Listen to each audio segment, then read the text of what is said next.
BJP জিন্দাবাদ।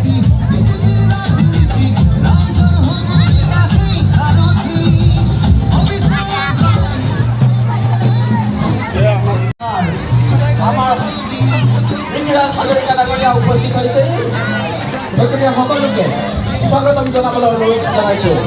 বলুন ইংৰাজ হাজাৰিকা জিন্দাবাদ ইংৰাজ হাজাৰিকা জিন্দাবাদ।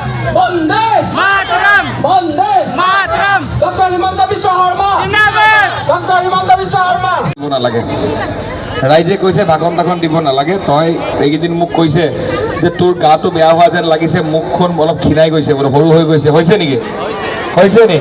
আৰু কোনোবাই কৈছে মোৰ চকুটো বোলে ক'লা পৰিছে, মাতটো ভাগিছে, সঁচা নে মিছা? তহঁতি এতিয়া ঘৰৰ পৰা মোক মা ভনীসকলে কচোন কোনে কোনে মোলৈ কি আনিছিলি? খোৱা বস্তু কিবা আনিছিলি? হা? অকল কাগজখন লৈ লৈ আহিছ, পিঠা এটা বনাই আনিব পৰা নাই। এতিয়া ডিজুত চবেই মোলৈ পিঠা বনাই বনাই ৰখি আছে। হা?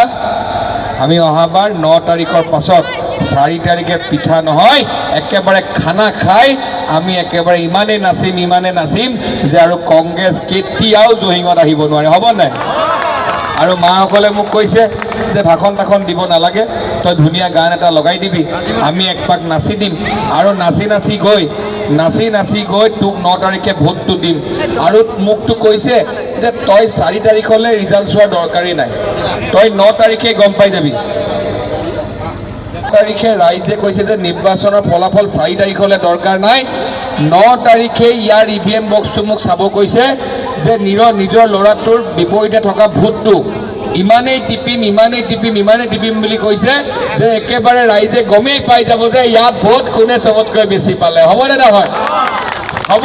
মই 9 তাৰিখে চাম কিন্তু। এতিয়া গানটো লগাম নেকি? নাচিম নেকি? লগা বাবু।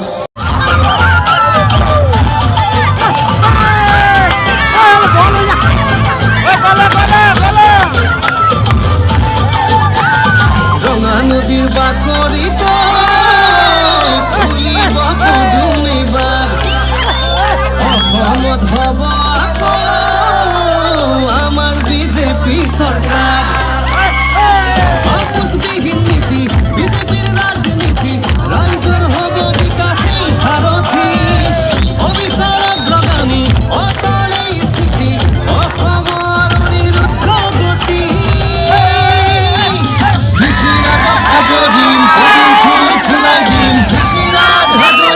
ধনে বলে ভোট দিম, কৃষিৰাজক আদৰিম, ফুল ফুলাই দিম, কৃষিৰাজ হাজৰিকা।